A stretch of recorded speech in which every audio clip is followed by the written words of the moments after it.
হ্যাঁ, হ্যালো, কি অবস্থা সবার? কেমন আছেন? আশা করতেছি সবাই খুব ভালো আছেন। বরাবর মতো আমি Shamim from SS animate school. So ব্লেন্ডারের আজকে আমরা থার্ড ভিডিও দেখব এবং আজকে আমরা অবজেক্ট মোড এবং এডিট মোড সম্পর্কে কিছুটা আইডিয়া নেব এবং সেখানে আমরা দেখার চেষ্টা করব একটা সলিডকে, একটা কিউবকে আমরা কীভাবে কাজ করতে পারি এডিট মোডে নিয়ে। ঠিক আছে? সো চলো আমরা শুরু করি। এইটা হচ্ছে আমাদের একটা সলিড বা কিউব। আমরা যদি একে ডিলিট করে দিই সব কিছু এবং আমরা শিফট এ প্রেস করে ম্যাশে গিয়ে একটা কিউব নিয়ে নিলাম। হ্যাঁ, সো এটা হচ্ছে আমাদের কিউব। এই সলিডটা আমরা নিলাম, অর্থাৎ এখন আমরা যে কাজটা করব এইটা হচ্ছে আমাদের অবজেক্ট মোডে আছে। আমরা যদি এইখানে যাই, এইখানে গেলে দেখবো যে আমাদের কোন কোন অবস্থানে আমাদের আছে। সো এটা হচ্ছে একটা অবজেক্ট মোডে আছে। আমরা সিন কালেকশন আমরা দেখতে পাচ্ছি, কিউব নামে আমরা একটা অবজেক্ট নিয়েছি। সো সেই অবজেক্টটাকে আমরা ম্যানিপুলেশন করার জন্য আমাদেরকে এডিট মোডে যাইতে হবে। অর্থাৎ আমরা যদি এখন এই অবজেক্টটাকে ম্যানিপুলেট করতে চাই, এই অবজেক্টটাকে দিয়ে আমরা কোনো কিছু তৈরি করতে চাই, তাহলে আমাদেরকে এডিট মোডে যাইতে হবে, গিয়ে এই অবজেক্টটাকে ইন্ডিভিজুয়ালি এডিট করতে হবে। সো এই জন্য আমরা এখানে ক্লিক করব, এই যে অবজেক্ট মোডের পাশে ক্লিক করে আমরা এডিট মোডে ক্লিক করব। অথবা আমাদের শর্টকাট নিয়ম যদি আমরা চাই, তাহলে আমরা ট্যাব প্রেস করব। ট্যাব প্রেস করলে আমাদের অবজেক্ট মোডে চলে আসবে, আবার ট্যাব প্রেস করলে সেটা এডিট মোডে চলে আসবে। সো ব্লেন্ডার শেখার জন্য শর্টকাট নিয়ম খুবই গুরুত্বপূর্ণ। শর্টকাট নিয়ম যত ভালো জানবেন আপনার কাজের এফিসিয়েন্সি তত বাড়বে। এবার আমরা আসি, এটা তো হচ্ছে আমাদের মূলত এডিট মোডে চলে আসছে। এখন আমরা এটাকে কমপ্লিটলি যে কোনোভাবে এডিট করতে পারবো। সো এডিট করার জন্য আমাদের তিনটা অপশন আছে। একটাকে আমরা বলবো সিলেক্ট মোড আছে, একটাকে আমরা বলবো হচ্ছে ভার্টেক্স মোড, আরেকটাকে আমরা বলবো হচ্ছে এডস মোড, আরেকটাকে আমরা বলবো হচ্ছে ফেস মোড। অর্থাৎ এই যে যে আমরা পয়েন্টগুলো দেখতেছি এইগুলাকে বলা হচ্ছে ভার্টেক্স। ঠিক আছে, এই যে ভার্টেক্স। অর্থাৎ যদি আমি শর্টকাট কিউব 1 অথবা এই যে আমরা উপরে গেলেই তিনটা জিনিস দেখতেছি, একটাকে আমরা বলতেছি ভার্টেক্স মোড, অর্থাৎ শর্টকাট কি 1 প্রেস করলে সেটা ভার্টেক্স মোডে চলে আসবে। অর্থাৎ সেগুলা সবগুলাই কি আমরা ভার্টেক্স দেখতে পাচ্ছি। এই তো দেখতে পাচ্ছি। সো এই প্রত্যেকটা ভার্টেক্স আমরা এখান থেকে দেখতে পাচ্ছি। এবার আমরা চাইলে জি প্রেস করে আমরা এই ভার্টেক্সকে যে কোনো কিছু করতে পারবো আর কি। এবার আমি যদি শর্টকাট কি 2 প্রেস করি 2, তাহলে দেখবেন আমাদের ভার্টেক্স মোডটা চলে গেছে, আমাদের এই পয়েন্টগুলো আর দেখা যাচ্ছে না। তাহলে কি দেখা যাচ্ছে? এডজ দেখা যাচ্ছে। এই যে আমরা এই যে 2 প্রেস করার সাথে সাথে এই যে আমাদের এখানে এটা চলে আসছে এডজ, এবং আমরা দেখতেছি যে এডজগুলো এবার ম্যানিপুলেট করার জন্য ওপেন হয়ে গেছে। এবার যদি আমি কোনো এডজে ক্লিক করি এবং আমি যদি জি প্রেস করি এটাকে মুভ করাইতে চাই, আমি কিন্তু করতে পারবো। ঠিক আছে, এবং আরেকটা মোড আছে, সেটাকে আমরা বলবো হচ্ছে ফেস মোড। আমরা যদি 3 প্রেস করি, শর্টকাট কি 3 প্রেস করলে সেটা ফেস মোড ওপেন হয়ে যাবে। এবার কিন্তু আমাদের ভার্টেক্স মোড এবং এডজ মোড কাজ করবে না, কাজ করতেছে না, ডাইরেক্ট ফেস মোড ওপেন হয়ে গেছে। আমি ক্লিক করি, প্রতিটা ফেস কি হচ্ছে কাজ করতেছে। আমি যদি জি দিই, এই যে ফেসগুলোকে আমি মুভমেন্ট করাইতে পারতেছি। So this is very important. আমাদের এডিট মোডে এসে আমাদের মূলত এই ভার্টেক্স, এজ এবং ফেস, এই তিনটা জিনিস নিয়ে অনেক কাজ করতে হবে এবং আমরা হিউজ কাজ করব, তাতে কোনো সন্দেহ নাই। সো আমরা এইভাবে গ্র্যাজুয়ালি দেখতে থাকি যে আসলে আমরা এডিট মোডে কীভাবে এডিট করবো। আস্তে আস্তে আমরা অবজেক্ট মোড, এডিট মোড এবং প্রত্যেকটা মোডে কী কী কাজ করা লাগে সবগুলো আমরা গ্র্যাজুয়ালি দেখতে থাকবো। সো আমি একটা কাজ করি, সেটা হচ্ছে আমরা খুব সম্ভবত কিছু টুল, একটু টুল, মুভ টুল সম্পর্কে একটু জেনে আসি, তাহলে আমাদের জন্য অনেক বেশি ইজিয়ার হবে। আমরা ট্যাব প্রেস করে আবার অবজেক্ট মোডে চলে আসলাম। ঠিক আছে, এখন আমরা যদি জি প্রেস করি, শর্টকাট কি জি প্রেস করে আমি এটাকে মুভ করাইতে পারবো, যে কোনো জায়গায় মুভ করাইতে পারবো। এই যে আমি ক্লিক করলাম, যে কোনো জায়গায় এটা মুভ করতেছে। আমি যখনই মুভ করবো, যেখানে চাই সেখানে মুভ করাইতে পারবো। এখন আমি চাচ্ছি এটাকে এক্স অক্ষ বরাবর মুভ করাইতে। ঠিক আছে, তাহলে আমি কি করব? জি প্রেস করে এক্স প্রেস করব। এটা এক্স অক্ষ ছাড়া অন্য কোনো ওয়েতে আমি অন্য কোনো অক্ষ বরাবর মুভ কিন্তু করাইতে পারতেছি না। এটা অনলি এক্স অক্ষ বরাবর কাজ করতেছে। আবার আমি জি প্রেস করে যদি ওয়াই প্রেস করি, এটা শুধু ওয়াই অক্ষ বরাবর কাজ করবে, শুধু ওয়াই অক্ষ বরাবর কাজ করতেছে। আবার আমি জি প্রেস করে যদি জেড প্রেস করি, এটা শুধু জেড অক্ষ বরাবর কাজ করতেছে। অর্থাৎ মুভ টুল হচ্ছে আমাদের জি প্রেস করি, অথবা আমরা এইখান থেকে আসতে পারি, এই যে মুভ টুল প্রেস করলাম। এবার আমরা এটাকে ধরে এই জি অক্ষ বরাবর মুভ করাইতে পারবো, এই যে ওয়াই অক্ষ বরাবর মুভ করাইতে পারবো, আবার এক্স অক্ষ বরাবর মুভ করাইতে পারবো। সো এইটা হচ্ছে আমরা চাইলে এইখান থেকে মুভ টুলে ক্লিক করে, মুভ টুলকে ক্লিক করে আমরা মুভ টুল ইউজ করতে পারি, অথবা শর্টকাট কি কি শর্টকাট কি হচ্ছে জি। আমরা মূলত কাজ করার ক্ষেত্রে শর্টকাট কিটাই ব্যবহার করব, ঠিক আছে। সো জি প্রেস করে আমরা মুভ করাইতে পারি। এবার আমরা আবার ট্যাব প্রেস করে এডিট মোডে চলে আসছি। এখন আমার কাজ হচ্ছে এটাকে আমি একটু ছোট করব আর কি। সো আমি তাহলে কি করতে পারি, আমি ওয়ান প্রেস করলাম এবং আমি আচ্ছা এইভাবে না করে আচ্ছা আমি ওইভাবে দেখাই। সো আমি 3 প্রেস করে ফেস সিলেক্ট করলাম এবং জি প্রেস করে জেড প্রেস করে সেটাকে একটু নিচে নামাই নিলাম, ঠিক আছে। এবার আমি একটা কাজ করি, এটাকে S1 দিয়ে, এটাকে হচ্ছে Z1 দিয়ে, আচ্ছা Z2, আচ্ছা এক্স অক্ষ বরাবর GZ1, ওকে।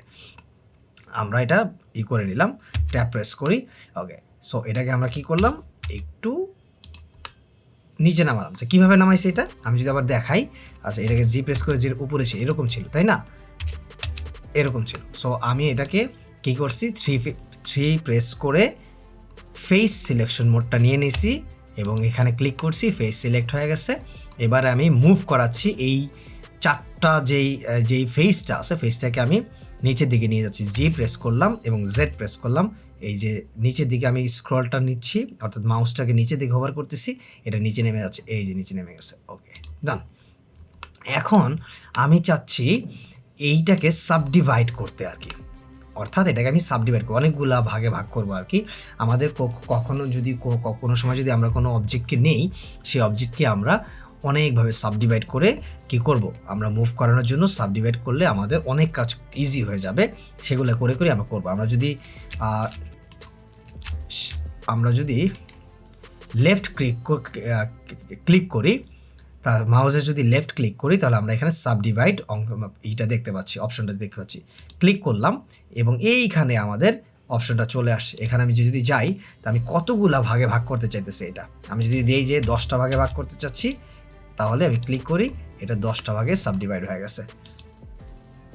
সো সরি আমি এটা সিলেক্ট করি নি। অর্থাৎ আমরা যদি এই পুরো জিনিসটাকে সিলেক্ট করতে চাই, আমাদেরকে যদি এটাকে সাবডিভাইড করতে হয় তাহলে সবটাকে সিলেক্ট করতে হবে। সিলেক্ট করার শর্টকাট কি হচ্ছে এ প্রেস করলাম, পুরোটা সিলেক্ট হয়ে গেছে, এবার যদি আমি সাবডিভাইড করি, এটাকে সাবডিভাইড করলাম, অলরেডি এটা সাবডিভাইড হয়ে গেছে। এবার আমি যদি এটাকে 10টা ভাগে সাবডিভাইড করি, 10, এই তো তারপর 10টা হয়ে গেছে। আমি এটাকে 5টা ভাগে করতে চাচ্ছি, আবার প্রেস করলাম, তারপর সিলেক্ট করলাম সবগুলা এবং আমি সাবডিভাইড করলাম, আমি এটাকে 5 দিলাম এবং 5টা ভাগে 5 ওয়েতে সাবডিভাইড হয়ে গেছে।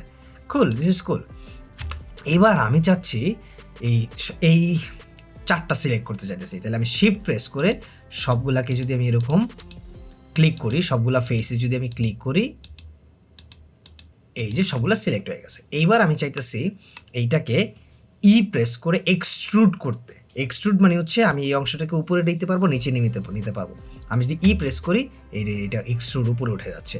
আবার যদি আমি প্রেস করে নিচের দিকে দেই, তাহলে এটা নিচে চলে যাচ্ছে, এই যে নিচে চলে আসছে। তাহলে আমি কি করলাম, প্রেস করে এটাকে এক্সট্রুড করলাম, অর্থাৎ এটাকে উপরে নিচে ছোট বড় করলাম আর কি, এটাকে বলে এক্সট্রুড। আমাদের চাইলে আমরা এখান থেকে শর্টকাট কি যদি আমরা ইউজ না করি, আমরা তাহলে এইদিকে যাই কোথায় আছে টুলটা, এই তো এই এক্সট্রুড টুল, এই যে পাশেই দেওয়া আছে এক্সট্রুড রিজিয়ন, এটা হচ্ছে এক্সট্রুড টুল, স্পেস বার আমি যদি প্রেস করে এক্সট্রুড টুল পেয়ে যাচ্ছি। সো আমি ম্যাক্সিমাম ক্ষেত্রেই শর্টকাট কি ইউজ করি, তাই আমার এই টুল মনে রাখার প্রয়োজন পড়ে না। তো আমি আপনাদেরকে প্রেফার করবো শর্টকাট টুল ইউজ করতে। তো এবার আমি চাচ্ছি এই চারটাকে একটু বড় করতে, এক্সট্রুড করতে, প্রেস করে জেড প্রেস করলাম এবং এটাকে বড় করে ফেললাম, তাই না? তাহলে আমরা কি সুন্দরভাবে ম্যানিপুলেশন করতে পারতেছি না? করতে পারতেছি। সো আমরা এটাকে ম্যানিপুলেশন করতে পারতেছি। আমি চাচ্ছি যে এইটাকে ক্লিক করলাম, ক্লিক করে আমি জি প্রেস করে একটু মুভ করতে চাচ্ছি, জি প্রেস করে জেড দিচ্ছি, এই যে একটু উপরে উঠে যাচ্ছে। সো এইটা আমি চাইলে করতে পারবো। সো আমি যদি চাই এটাকে অন্যভাবে একটু মুভ করতে, সো জি প্রেস করি, এইবার এইটা এইভাবে ম্যানিপুলেশন করতে পারবো। সো অবজেক্ট ম্যানিপুলেশনের অনেকগুলো প্রসেস আছে। আমরা যখন প্রজেক্ট বাই প্রজেক্ট করতে থাকবো তখন তো আমরা ম্যানিপুলেশনগুলো প্রপারলি দেখবোই, no doubt, no problem. So আজকে আমরা জাস্ট এই অপশনগুলো দেখি যে এক্সট্রুড কীভাবে কাজ করে, মুভ টুল কীভাবে কাজ করে, তারপর হচ্ছে স্কেল কীভাবে কাজ করে, সেগুলো আমরা একটু দেখবো। হ্যাঁ, এইবার আমি চাচ্ছি অল্ট ক্লিক করে আমি এই লাইন না, আমার কাজ হচ্ছে এই লাইনটা, অল ক্লিক করে আমি পুরো লাইনটাকে সিলেক্ট করছি, ঠিক আছে। এবং আবার অল ক্লিক করে আমি এই লাইনটা, ওকে, শিফট অল প্রেস করে এই লাইনটা, ওকে, এটা ওইটা হয়ে যাচ্ছে, শিফট অল, ওকে। সো এই দুইটাকে আমি শিফট প্রথমে অল্ট প্রেস করে আমি এই লাইনটাকে ফুললি সিলেক্ট করেছি এবং শিফট অল প্রেস করে পরের লাইনটাকে সিলেক্ট করেছি। এবার আমি চাচ্ছি এইটাকে এক্সট্রুড করতে অ্যালং নর্মালস। সো এক্সট্রুড অ্যালং নর্মালস মানে হচ্ছে আমি এটাকে এমনভাবে এক্সট্রুড করবো সবগুলো সেমভাবে এক্সট্রুড হবে, সেমভাবে এক্সট্রুড হবে। তাহলে আমার জন্য কী করবো, আমি অল্ট ই প্রেস করলে আমি দেখতে পাচ্ছি এখানে এক্সট্রুডের অনেকগুলো অপশন আছে, extrude face, extrude faces along normals, extrude individual face, extrude manifold, extrude repeat, অনেকগুলো আছে। সো আমি এখান থেকে অল্ট ই প্রেস করে অ্যালং নর্মালস দিলাম, তাহলে এই যে আমাদের সবগুলো সেমভাবে এক্সট্রুড হচ্ছে। এই যে নিলাম, এইভাবে দিছি। এবার আমি যদি এস প্রেস করি, ওকে,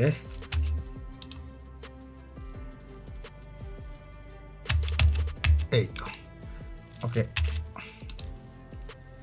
করলাম, বাট ওই আশেপাশে একটু আঁকা বাঁকা দেখাচ্ছে। এটাকে সমাধান করার জন্য আমরা যদি এস প্রেস করি, এস দিলাম, তাহলে সবগুলো সেমভাবে এক্সট্রুড হয়েছে, তাই না? সবগুলো সেমভাবে এক্সট্রুড হয়েছে। এস মানে হচ্ছে স্কেলিং করা, এস মানে কি স্কেলিং করা। সো এবার আমি যাচ্ছি, সো এই যে আমরা একটা কিউবকে ম্যানিপুলেট করে কি করলাম, এটা করলাম। এবার আমি যদি এস প্রেস করি, অর্থাৎ স্কেল করতে চাই, এস প্রেস করলাম, এটা বড় ছোট অনেক কিছু করতে পারবো। কিন্তু আমাদের যেটা করতে হবে, মেইডেন আমরা 3D কার্সর অনুযায়ী স্কেল করতে চাচ্ছি, সেটা আমরা করতে পারবো। সো এইটা হচ্ছে আমরা একটা এডিট মোডে গিয়ে আমরা একটা কিউবকে কীভাবে ম্যানিপুলেট করলাম সেটা দেখলাম, এবং সেই সাথে আমরা বেশ কিছু টুলও শিখে ফেললাম। কী কী টুল শিখলাম?